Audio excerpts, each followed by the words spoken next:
సంవత్సరాల తరబడి ఎన్ని మందులు వాడినా మీ మోకాల నొప్పులు తగ్గట్లేదా? ప్రాణ పెయిన్ క్లినిక్ లో అత్యాధునిక చికిత్స. Welcome to Suman TV. నేను మీ సుమన్ టీవీ నాగ్. కోల్కతా ఇన్సిడెంట్కి సంబంధించినటువంటి వాటిల్లో సంజయ్ రాయ్ మీద ఒక కీలక అప్డేట్ అయితే రావడం జరిగింది. దానికి సంబంధించినటువంటి డీటెయిల్స్ ఏంటి అనేది ఈరోజు మనతో పాటు హైకోర్టు అడ్వకేట్ రవీంద్రనాథ్ గారు ఉన్నారు. వారి మాటలు తెలుసుకుందాం. Hello sir. హాయ్ అండి నాగరాజ్ గారు. సంజయ్ రాయ్ మీద అప్డేట్ రావడం అనేది నిజంగా కీలక అంశం అని చెప్పేసి చెప్పాలండి. ఇప్పటి వరకు అతను జైల్లో ఏం చేస్తున్నాడు ఏంటి అనేటువంటి దాని మీద ప్రస్తుతానికైతే అప్డేట్ లేదు, కానీ ఇప్పుడు ఒక అప్డేట్ వచ్చినట్లయితే మనకు తెలుస్తుంది. సో ఏం జరిగింది? నాగరాజ్ గారు, ఆర్జికర్ మెడికల్ కాలేజ్ ఆగస్టు 9 ఏదైతే అత్యాచారం పేరు మీదుగా ఏదైతే కేసు నమోదైందో దానిలో కీలకమైన నిందితుడు ఆగస్టు 10వ తేదీ నాడు అరెస్టు చేయబడినటువంటి సంజయ్ రాయ్ని రకరకాల టెస్టులు, పాలిగ్రాఫ్ టెస్టులు చేశారు.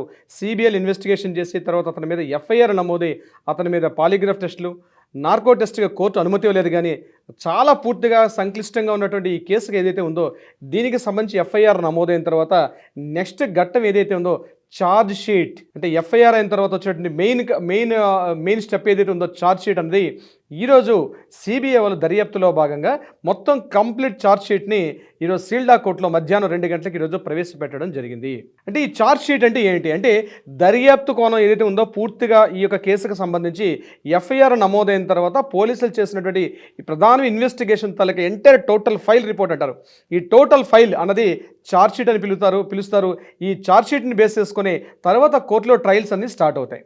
ఇది కీలకమైన ఘట్టం అనమాట. అంటే టోటల్గా దర్యాప్తు కంప్లీట్ చేసినట్టుగా ఒక complete information is the charge sheet. అంటే దర్యాప్తు సంస్థ సిబిఐ ఏం చేశారు అంటే 200 మంది మనుషులకి పూర్తిగా 200 పర్సన్స్కి ఒక సెంటెన్సెస్ పూర్తిగా తీసుకొని వాళ్ళ వాంగ్మూలాన్ని మొత్తం తీసుకొని ఒక ఫైనల్ రిపోర్ట్ని సబ్మిట్ చేశారు ఈరోజు సీల్డా కోర్టులో.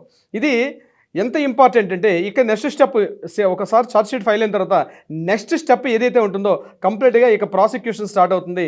దీని మీద పబ్లిక్ ప్రాసిక్యూటర్ ఇమీడియట్గా దీని మీద అంటే మనకి సిఆర్పిసిలో సెక్షన్ 225 నుంచి సెక్షన్ 334 వరకు కంప్లీట్గా ఇప్పుడు ట్రయల్స్ అంటే ప్రొసీడింగ్స్ ఇప్పుడు స్టార్ట్ అవుతాయి కోర్టులు. దీనికి సంబంధించి అంటే దర్యాప్తు బృందం ఏదైతే ఇచ్చిందో ఈ కేసుకు సంబంధించి ఎఫ్ఐఆర్ని బేస్ చేసుకొని ఏదైతే కంప్లీట్గా ట్రయల్స్ పార్ట్ ఏదైతే ఉంటుందో ఇక ముందుకు అడుగుపడే అవకాశం ఉంటుంది. అయితే ఇందులో ఇచ్చిన ఛార్జ్ షీట్లో మనకు అందిన ఇన్ఫర్మేషన్ ప్రకారం ఈ కేసుకు సంబంధించి ఆర్జికర్ మెడికల్ కాలేజ్ కేసుకు సంబంధించి ఏకైక వ్యక్తి సంజయ్ రాయ్ ఒక్కడే అత్యాచారం చేశాడు. ఇందులో సామూహిక అత్యాచారం లేదు, ఈ మిగిలిన వ్యక్తుల యొక్క ప్రమేయం లేదు. అత్యాచారం రెండు కూడా ఇతనే చేశాడు అన్నటువంటి అభియోగంతో పూర్తిగా సంజయ్ రాయ్కి సంబంధించినటువంటి కీలక ఘట్టం ఏదైతే ఉందో ఛార్జ్ షీటు ఈరోజు కోర్టులో సబ్మిట్ చేయడం జరిగింది. అయితే అసలు ఛార్జ్ షీట్ అంటే ఏంటి, దీని యొక్క ప్రొసీడింగ్స్ ఏముంటాయి? ఛార్జ్ షీట్ అన్నది ఇండియన్ సిఆర్పిసి సెక్షన్ 173 ప్రకారం ఛార్జ్ షీట్ ఫైల్ చేస్తారు. అంటే ఒక అత్యాచారం అయిన తర్వాత ముందుగా ఎఫ్ఐఆర్ నమోదవుతుంది. ఎఫ్ఐఆర్ అనేది ఫస్ట్ ఇన్ఫర్మేషన్ రిపోర్టు, దాన్ని బేస్ చేసుకొని నిందితుల్ని అరెస్ట్ చేస్తారు. అరెస్ట్ చేసిన తర్వాత అసలు కంప్లీట్గా ఇన్వెస్టిగేషన్ కంప్లీట్గా ఈ ఛార్జ్ షీట్ ఫైల్ చేస్తారు. దీనికి టైం పీరియడ్ ఉంటుంది. 60 days అన్నది జనరల్గా ఉన్నటువంటి టైం పీరియడ్. అరెస్ట్ చేసిన తర్వాత అంటే అతను అరెస్ట్ చేసినప్పటి నుంచి 60 days టైం తీసుకుంటారు దర్యాప్తు బృందాలు. ఇక్కడ ఒక కీలకమైన మలుపుకోవడం అంటే ఒక కీలకమైన విషయాలు ఏంటంటే ఒకవేళ ఇన్వెస్టిగేషన్ జరుగుతున్నప్పుడు విత్ ఇన్ 60 daysలో అరెస్ట్ చేసినప్పటి నుంచి 60 daysలోగా కంప్లీట్గా ఒకవేళ ఛార్జ్ షీట్ ఫైల్ చేయలేదనుకోండి కోర్టులో డెఫినెట్గా నిందితుడికి బై డిఫాల్ట్ బెయిల్ వచ్చే అవకాశం ఉంటుంది. దాన్ని డిఫాల్ట్ బెయిల్ అంటారు. కానీ ఒకసారి ఛార్జ్ షీట్ ఫైల్ చేసిన తర్వాత డిఫాల్ట్ బెయిల్ అనేది ఉండదు. అంటే విత్ ఇన్ 60 daysలోగా కంప్లీట్ చేయాలి. ఈరోజు మనకి సిబిఐ వాళ్ళు ఆగస్టు 10న అరెస్ట్ చేశారు. ఈరోజు సెప్టెంబర్ 7వ తారీఖు అంటే ఇంకా 2 months కంప్లీట్ కాలేదు. ఆగస్టు 10, సెప్టెంబర్ 10 నుంచి అక్టోబర్ 10 అంటే 60 daysకి ముందే 57th day నాడే ఈరోజు ఛార్జ్ షీట్ సబ్మిట్ చేశారు. కాబట్టి అక్యూజ్డ్ సంజయ్ రాయ్కి ఇక బెయిల్ వచ్చే అవకాశం లేదు. కేసులో దీనికి సంబంధించి విచారణ పూర్తిగా స్టార్ట్ అవుతుంది. దీనికి సంబంధించి సెక్షన్ 223 ప్రకారం సిఆర్పిఎస్లో సెక్షన్ 223 ప్రకారం ఇమీడియట్గా పబ్లిక్ ప్రాసిక్యూటర్కు ఈ నివేదికను ఇస్తారు. సెక్షన్ 225 నుంచి సెక్షన్ 235 వరకు ఉన్నటువంటివి ఇక ప్రొసీడింగ్స్ స్టార్ట్ అవుతాయి. అంటే ఈ కాపీ ఇమీడియట్గా పీపీకి వెళ్తుంది. పబ్లిక్ ప్రాసిక్యూటర్ దీన్ని తీసుకుంటారు. పబ్లిక్ ప్రాసిక్యూటర్ దీన్ని తీసుకున్న తర్వాత డిఫెన్స్ లాయరు, పబ్లిక్ ప్రాసిక్యూటర్ అంటే ఇక విచారణ అనేది ప్రారంభమవుతుంది. కోర్టులో ట్రయల్స్ కాకుండా ఇన్వెస్టిగేషన్ పూర్తిగా కోర్టులో విచారణ ప్రారంభమవుతుంది based on the charge sheet. అయితే ఈ విచారణ ప్రారంభం ఏంటి ఇక్కడ ఇంపార్టెంట్. సో ఎప్పుడైతే మనకి ఛార్జ్ షీట్ వన్స్ ఫైల్ అయింది కాబట్టి నిందితుడికి డిఫాల్ట్ బెయిల్ అన్నది ఉండే అవకాశం 100% ఉండదు.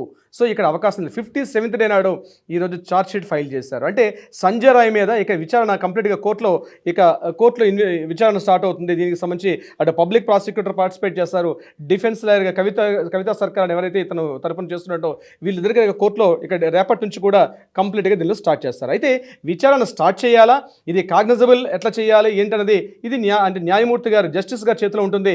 అది ఏ ప్రొసీడింగ్స్ ప్రకారం వెళ్ళాలి, ఎలా జరగాలనే విషయమే జరుగుతుంది. ఇక్కడ నుంచి ఇమీడియట్గా అంటే ఇంకా విచారణ అవుతున్న దశలోనే ఇంకా సెక్షన్ దీనిలో భాగంగా ఎవరైతే దోషి ఉన్నాడో, ఎవరైతే నేరస్తుడు అని అభియోగం చెప్పాడో అతనికి ముందుగా చెప్తారు, ఇది నీ పైన ఛార్జ్ షీట్ వచ్చింది, దీన్ని నువ్వు అంగీకరిస్తావా అంగీకరించట్లేదా. అంగీకరించాడు అనుకున్నప్పుడు విచారణ తొందరగా ముగుస్తుంది. అంగీకరించట్లేదు అన్న సందర్భంలో పూర్తిగా సాక్ష్యాలన్నింటినీ కూడా ఎవిడెన్సెస్ అన్ని పట్టుకుంటూ ఇమీడియట్గా దీన్ని ముందుకు తీసుకెళ్తారు జస్టిస్ గారు.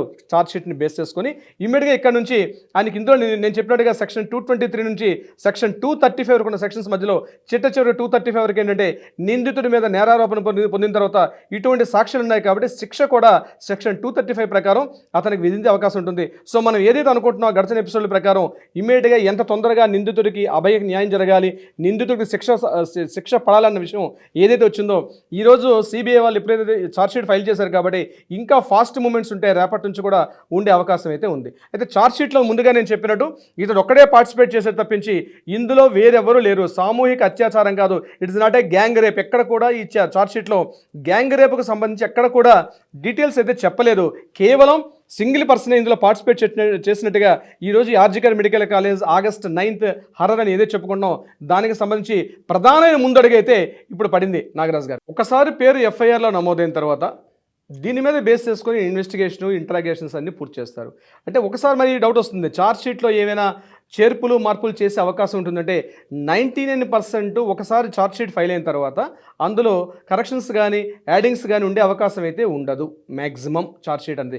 సో ఇక ఎవరైతే హత్య చేసినటువంటి అత్యాచారం చేసినటువంటి నేరస్తుడికి ఎవరైతే ఉందో ఇక శిక్ష పడడానికి దగ్గరగా అడుగులు ముందు పడుతున్నట్టుగా మనమైతే ఈ ఛార్జ్ షీట్నే ప్రధానంగా మనం నిర్వచించుకోవచ్చు. నాగరాజ్ గారు, ప్రతి ఒక్కరికి ఒక్కొక్క అంటే ఊపిరి పీల్చుకునే అంశం ఏదైనా ఉంది అని అంటే దీనికి సంబంధించి ఇదే అంటే సత్వర న్యాయం కోసం చెప్పేసి పోరాటం చేసేటువంటి వాళ్ళు మనతో పాటు ఈగర్గా వెయిట్ చేస్తున్నటువంటి వాళ్ళకి ఒక మంచి న్యూస్ అని చెప్పడం ఏమాత్రం సందేహం లేదు. ఏదేమైనా we want justice, we demand justice. Thank you so much Ravindranath గారు. Thank you so much Nagaraj గారు.